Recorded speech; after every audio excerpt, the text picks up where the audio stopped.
श्री शिवाय नमस्तुभ्यम। हर हर महादेव। नमस्कार प्रिय भक्तजनों, जैसा कि आप सभी जानते हैं सावन का महीना है, चल रहा है। 23 जुलाई को सावन की शिवरात्रि है। तो मैं आपको परम पूज्य पंडित प्रदीप मिश्रा जी की कथाओं से लिए गए बहुत ही साधारण से सरल से उपाय, आपको शिवरात्रि के दिन किए जाने वाले उपाय लेकर आई हूँ। नौकरी के लिए है, व्यापार के लिए है, मनोकामना पूर्ति के लिए है। हर महीने की शिवरात्रि आती है। अपने घर के गमले में हो सके तो मिट्टी को थोड़ा ऊपर कर शिवलिंग का निर्माण करके पूजन करिए, वहीं विसर्जन कर दीजिए। उसका फल अति शीघ्र प्राप्त होता है और दुगना प्राप्त होता है। पार्थिव शिवलिंग का फल अति शीघ्र प्राप्त होता है। आज है सावन की शिवरात्रि, तो पार्थिव शिवलिंग का किस तरह से निर्माण करते हैं, कमर मिट्टी कहाँ की लेनी होती है, कौन कौन सी पूजन सामग्री है, कितने बजे से शाम के समय प्रदोष काल में आप पूजा कर पाएंगे, इसका वीडियो मेरे चैनल पर ऑलरेडी डाल रखा है, आप उसे भी जरूर से देखिएगा।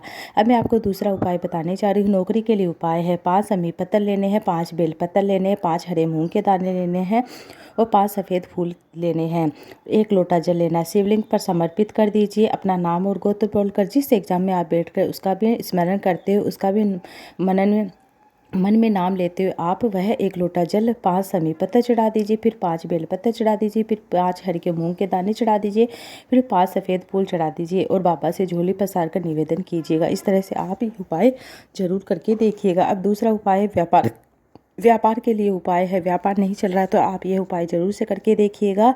आपको क्या करना है, बहुत ज़्यादा दुख तकलीफ़ है तो आपको क्या करना है, आपको लेना है 1 समी पत्र, 5 बेल पत्र, 1 लोटा जल और एक दीपक लेना है। और आपको क्या करना है, शिवालय में चले जाना है। अब अगर आपके घर में शिवलिंग है तो आप वहाँ पर कर सकते हैं। आपको प्रदोष काल में 1 समी पत्र, सबसे पहले 1 लोटा जल चढ़ाइए, फिर बाद में आपको 1 समी पत्र, 5 बेल पत्र और 1 दीपक लगा देना है। और जो व्यापार कर रहे हैं उस जल को झेल कर ले आना है, जो व्यापार करे वहाँ पर उस जल को छिड़क देना। इस तरह से आपको ये उपाय तीसरा कर लेना है।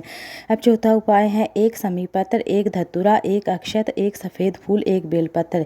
ये 5 चीज़ें लेकर आपको क्या करना है, शिवालय में चले जाना है। आपको फिर से सुन लीजिएगा। 1 समी पत्र, 1 धतूरा, 1 अक्षत, 1 सफ़ेद फूल, 1 बेलपत्र। इन सभी को लेकर आपको शिवालय में चले जाना है। जिस काम में आप हाथ डाल रहे हैं, आपको लग रहा है कि वह मेरा काम बन ही नहीं रहा, ठप हो जाता है,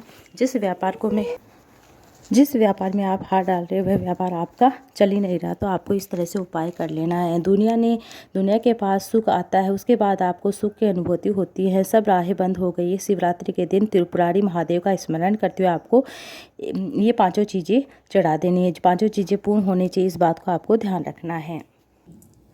अब मैं आपको अगला उपाय बताने जा रही हूँ। मंगल विवाह के लिए उपाय हैं, बहुत ही विशेष उपाय हैं। जिस बेटा बेटी का मंगल विवाह नहीं हो रहा है, अगर अशोक सुंदरी माता का स्मरण करते हुए अशोक सुंदरी माता के स्थान पर 1 बेलपत्र, उसके ऊपर लाल चंदन की बिंदी लगाकर 1 हरा मूंग का दाना रखकर माता अशोक सुंदरी वाले स्थान पर चढ़ा देते हैं, समर्पित कर देते हैं, तो 3 महीने में उसका मंगल विवाह हो जाता है। तो पूर्ण विश्वास के साथ जो भी उपाय करते हैं उनकी सभी मनोकामनाएं भगवान देवादिदेव महादेव अवश्य पूर्ण करते हैं। अब मैं आपको अगला उपाय बताने चाहूँ। शिवरात्रि है, जैसे कि जो मैन शिवरात्रि है, माँ से जिन्होंने नियम ले रखा है कि 1 आखा दाना, 1 गेहूं का दाना माता अशोक सुंदरी के अपने मकान की कामना के लिए या प्रॉपर्टी के लिए, जगह के लिए या प्लाट के लिए, आपने जिस कामना के लिए बोल रखा है, वह एक गेहूं का दाना आपको हर शिवरात्रि को आपको चढ़ाना है माता अशोक सुंदरी के स्थान पर। 12 महीने शिवरात्रि आते हैं, 12 महीने चढ़ाकर देखिएगा, आपको जरूर लाभ देखने को मिलेगा। अगला उपाय है कि किसी भी कामना के लिए, सावन का महीना चल रहा, शिवरात्रि है, तो आपको 108 चावल के दाने या 108 बेलपत्र या 108 समी के पत्र, 108 कोई भी चीज़ 108 आपको मिल जाती है, हरे मूंग के दाने कोई भी, तो आप जरूर चढ़ाइएगा, उसका फल अनंत गुना होकर प्राप्त होता है। अब मैं आपको अगला उपाय बता दूं। जैसा कि बहुत ज़्यादा लड़ाई झगड़ा घर में चल रहा है, तो आपको क्या करना है, धन की भी बहुत ज़्यादा मतलब रुपया कमाते हैं, सवा रुपया खर्च होता है। आपको क्या करना है, 1 काली मिर्च, 7 काले तिल के दाने और आपको शिवलिंग के ऊपर तुम्रकेश्वर महादेव का नाम लेते हुए चढ़ा देना है। आप ये उपाय ज़रूर करके देखिएगा, आपको ज़रूर लाभ देखने को मिलेगा। इनमें से कोई भी उपाय अपनी आवश्यकता के अनुसार कर सकते हैं, एक से अधिक भी कर सकते हैं।